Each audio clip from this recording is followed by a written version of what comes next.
कंपनियां इस समय दुहाई दे रही है। और इसकी वजह क्या है? इसकी वजह है जीएसटी काउंसिल का वो ताज़ा फैसला जिसमें कहा गया है कि अब ऑनलाइन गेमिंग पर, चाहे वो गेम ऑफ स्किल हो, चाहे वो गेम ऑफ चांस हो, सब पर 28% जीएसटी लगेगा, वो भी फुल वैल्यू पर। आगे समझेंगे कि इसका मतलब क्या है, लेकिन इस बात से गेमिंग इंडस्ट्री में त्राहीमाम मच गया। अब इसके दो हिस्से, एक तो गेमिंग इंडस्ट्री जिसका अपना दुख दर्द है, और एक वो भी जो खेलने वाले हैं, क्योंकि यहां पर अगर टैक्स की देनदारी बढ़ेगी तो जो जहां पर पैसे इन्वॉल्व है, जहां जीत की कोई रकम होती है, वो घटेगी, कम पैसा हाथ में आएगा। 40 करोड़ से ज़्यादा लोग इस समय देश में ऑनलाइन गेमिंग में इन्वॉल्व हो चुके हैं, खेलते हैं, कमाते भी हैं शायद। तो ये सारी बातें आज हम करेंगे कि क्या यहाँ से आगे होने जा रहा है। आप आगे बढ़े, अपने मेहमानों से आपको मिलाएं, बातचीत शुरू करें। उससे पहले कुछ तथ्य आपको बता देते हैं कि देखिए हुआ क्या है। तो हुआ कुछ ऐसा है कि गेमिंग इंडस्ट्री में त्राहीमाम है। सरकार को उन्होंने एक पत्र लिखा है। पत्र लिखा है जीएसटी का अनाउंसमेंट आने के बाद। 100 से ज़्यादा स्टार्टअप्स हैं जो आमतौर पे गेमिंग इंडस्ट्री का हिस्सा है, या गेमिंग स्टार्टअप्स आप इन्हें कह लीजिए, कि 28% जीएसटी पर आप पुनर्विचार कीजिए। वैसे सरकार की तरफ से जो आईटी मिनिस्टर, उन्होंने कहा भी है कि वो इस पर करेंगे दोबारा बातचीत। 6 महीने में खत्म हो जाएगी इंडस्ट्री, ये डर बताया गया है। अगर ये 28% जीएसटी वाली बात लागू रहती है तो 6 महीने में इंडस्ट्री खत्म।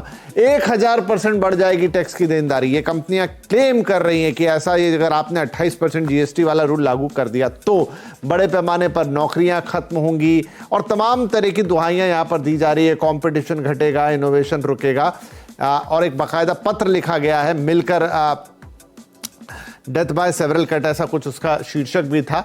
तो विदेश पैसा चलाएगा, ये बहुत सारी चीजें। आगे बढ़ते हैं कि ये तो जो कंपनियां हैं वो उनकी दलील है। अब इसमें आगे और क्या हुआ है, तो आगे देखिए, एक उदाहरण से समझ लीजिए कि हुआ क्या है। प्लेटफॉर्म की फीस देखिए। अभी आप जब कहीं भी गेम खेलते हैं किसी भी प्लेटफॉर्म पे, तो उसकी एक अपनी फीस होती है। इस उदाहरण में वो फीस है 20 रुपए। गेमिंग बेट है 80 रुपए, यानी 80 रुपए आप लगा रहे हैं उस खेल के अंदर, तो कुल कितना पैसा आपने दे दिया? 100 रुपया दिया। पहले ये होता था कि जो जीएसटी लग रहा था वो उस 20 रुपए वाले हिस्से पे लगता था, वो भी 18% लगता था। ठीक है, उससे प्लेटफॉर्म फीस पर लगता था, वो भी 18% लगता था, ना 20 का 18। लेकिन अब वो कुल रकम कितनी है आपकी? 100 रुपए, ये उस पर लगेगा, और वो भी कितना? 28%।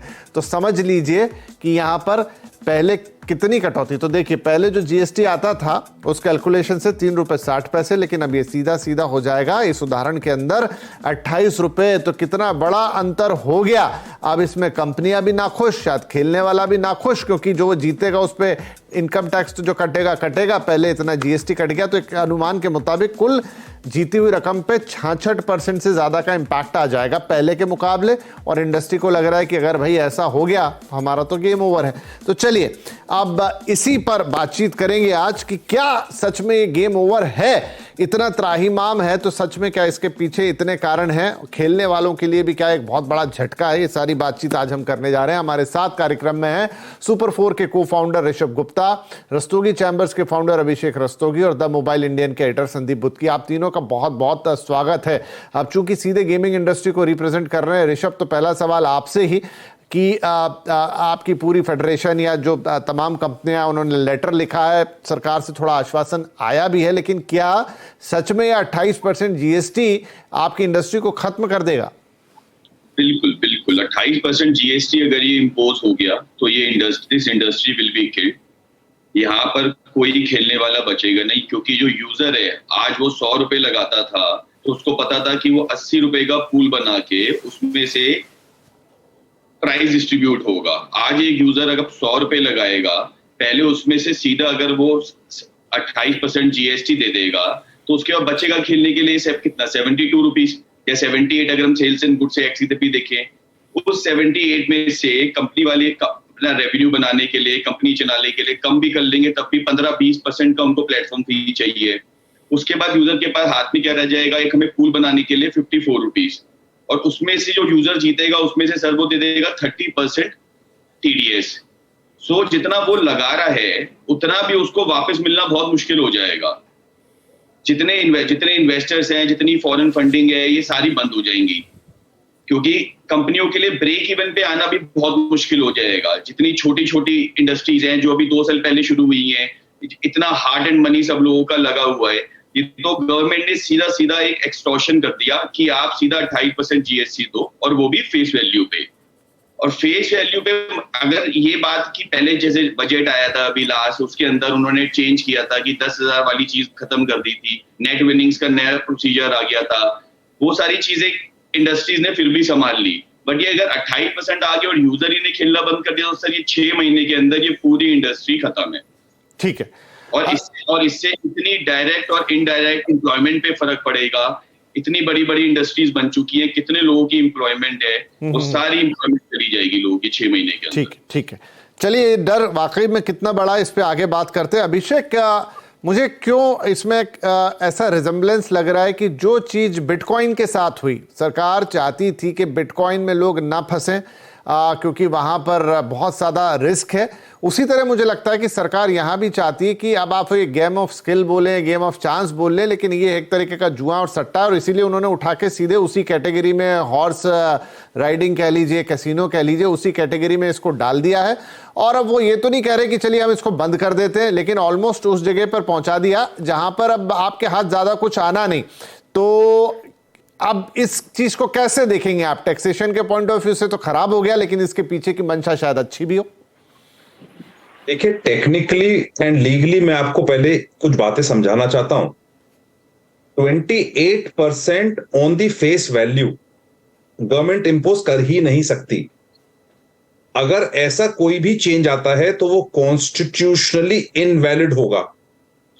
एंड उसका टेक्निकल एंड लीगल आंसर ये है कि सेक्शन 7 जो जीएसटी का है वो सप्लाई को डिफाइन करता है, वो फॉर अ कंसिडरेशन पे ही लग सकता है। तो ये प्रोविजन आर्बिट्री हो जाएगा और इसको कोर्ट में चैलेंज करते ही कोर्ट से एक ऑर्डर आ जाएगा कि ये कॉन्स्टिट्यूशनली वैलिड नहीं है।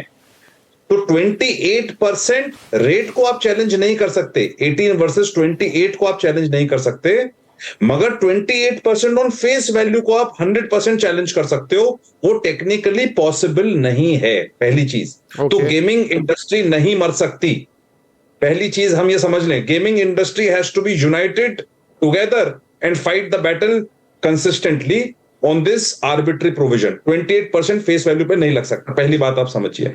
दूसरी बात, आज गेमिंग इंडस्ट्री को सबसे इंपॉर्टेंट जो आज एक प्रॉब्लम हो रही है वो ये हो रही है कि कहीं पर अनाउंसमेंट ये हुए हैं कि ये रेट्रोस्पेक्टिव होगा, क्योंकि ये अमेंडमेंट तो हमेशा से ही था।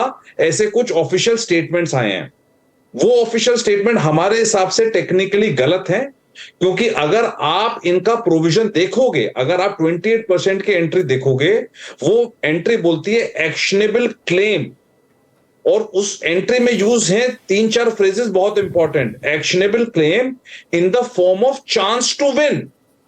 तो game of chance versus game of skill का जो डिस्टिंक्शन क्रिएट किया गया वो तो 28% की एंट्री में ही करा गया है। तो आप उसको रेट्रोस्पेक्टिवली कैसे चेंज कर सकते हो? आप उसको केवल प्रोस्पेक्टिवली उस एंट्री में से चांस टू विन हटा सकते हो, पहली चीज। दूसरी चीज, उस एंट्री में 28% की एंट्री में केवल 3 चीजें हैं, बेटिंग, गैम्बलिंग और हॉर्स रेस। अब ऑनलाइन गेमिंग बेटिंग और गैम्बलिंग तो है नहीं, क्योंकि बेटिंग और gambling are different, which are also defined in gaming act, जहां पर game of skill versus game of chance आता है। तो अगर ऑनलाइन गेमिंग इस कैटेगरी में पड़ती ही नहीं है तो आपको इसको चेंज करने के लिए पहले अमेंडमेंट करना पड़ेगा टैरिफ एंट्री में, नोटिफिकेशन में। वो आप प्रोस्पेक्टिवली कर सकते हो। तो अगर 28% ऑनलाइन गेमिंग पे लगेगा भी तो वो प्रोस्पेक्टिव लगेगा, रेट्रोस्पेक्टिव नहीं लगेगा। क्योंकि अगर आप शेड्यूल 3 देखोगे, तो अभिषेक जी, ये रेट्रोस्पेक्टिव वाली बात की तो खैर ज्यादा चर्चा हो भी नहीं रही।